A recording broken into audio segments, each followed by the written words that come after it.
not that organized of a person. People keep asking me lately, like they're asking me if I want to have kids, if I want to be a mom. I get that a lot lately.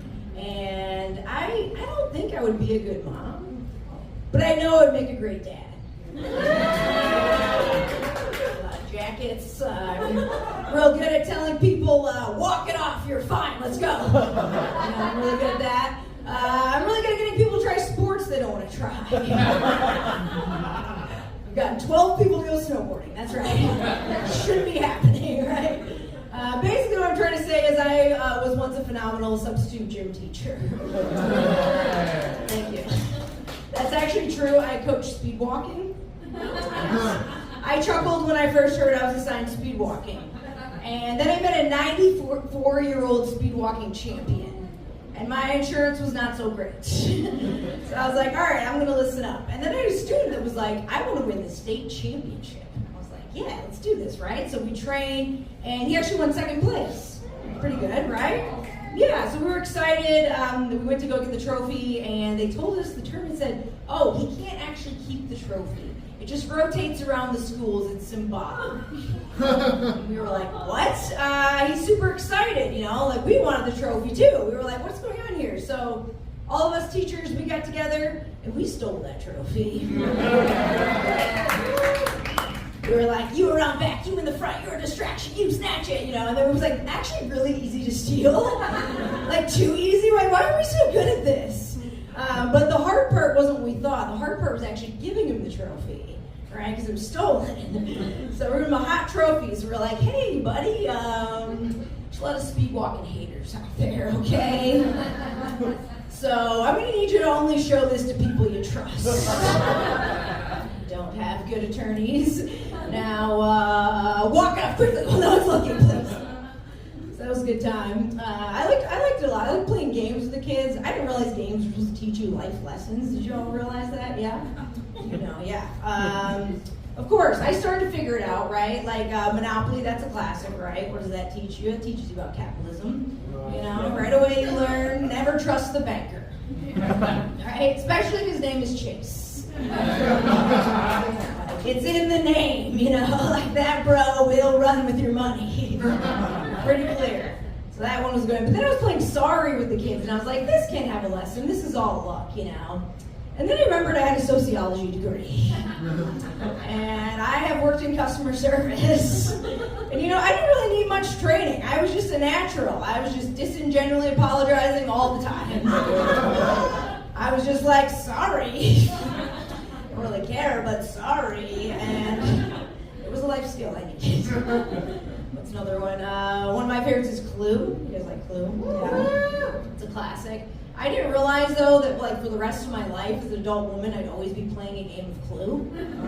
Because you walk into a room and you're like, here's the creep.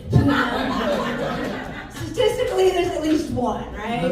It's usually Professor Plum. Professor Plum's like, girl, I'm an ally. I wear purple, I don't know, Professor Plum. Pretty sure I saw you follow my friend Tracy in the bathroom earlier. And what are you doing in that library with that candlestick and rope? I'm not going to pry into that one further. I'm excited to be on this show. It's a queer show. I'm queer myself. You guys are too nice. I'm like bi or pan or whatever. But I like to call it something else. I like to call it too queer for the suburbs, too straight for the city. I live on the edge of town. I literally live in Edgewater. I live by the water on the edge of town, yes. Cowboy at dawn, it's great. I love it. I never really came out to my family. I just played rugby in college. I was like, this explains it. But no, they were still a little confused, right? So they've been trying to, learn, right? But they're slow. So my mom was doing this thing where she kept calling my girlfriend my friend, And I was getting annoyed. I kept trying to explain it. She wouldn't stop. So finally I was like, I'm going to figure out a way to stop this. So I came up with a plan. Anytime she called me, she'd be like, yeah, I'm thinking about coming to town. And I'd say, oh, really? Are you going to bring your friend Roger? She was like, what? And I was like, yeah, you know, are you gonna bring your little friend Roger? She was like, you mean your father? And I was like, that's right. And she was like, that's rude and disrespectful. And I was like, now you're getting it. You know, but then later I found out my mom heard I was telling that joke, and apparently my dad has a height complex. Oops. We are short people. I didn't even think about it, you know. He is her little friend. Goodness. I don't know. I'm excited. I recently, has anyone ever had this? Has anyone ever recently moved in with a partner? Have you ever done that?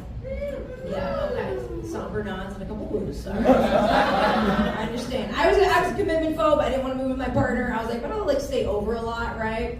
And you know, I have my apartment, you know, and then my landlord kicked me out. And I was like, I guess I live here now, right? That's what's happening. So we moved in together, and I started getting these targeted social media ads, you know, the kind you get where it's specific to you. So I started getting these ads where it was the perfect inflatable coffee table. That's weird, you know?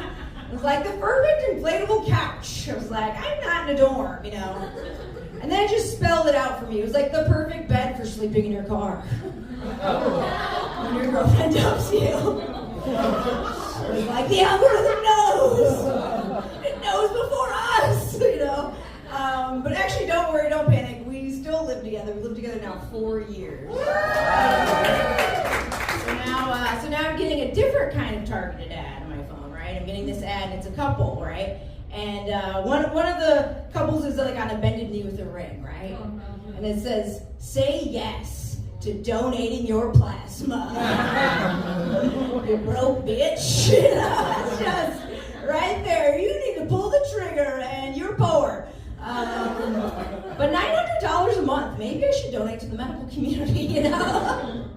All right, I'll end on this. I recently got uninvited from a party for saying gender's a construct. Yeah, right? It's crazy. But to be fair, it was a gender reveal party. So I was real excited. I was like, yeah, I'm going, but I'm going to say some stuff. And they were like, you don't have to come. And I was like, I'll be there. And they were like, you are uninvited. So if you ever get invited to a gender reveal party and you don't want to go, just gently whisper 3 times gender is a construct. A grumpy old boomer will just pop up and be like, yeah, uninvited. You don't have to start a forest fire or anything like that. That's my time. I'm ending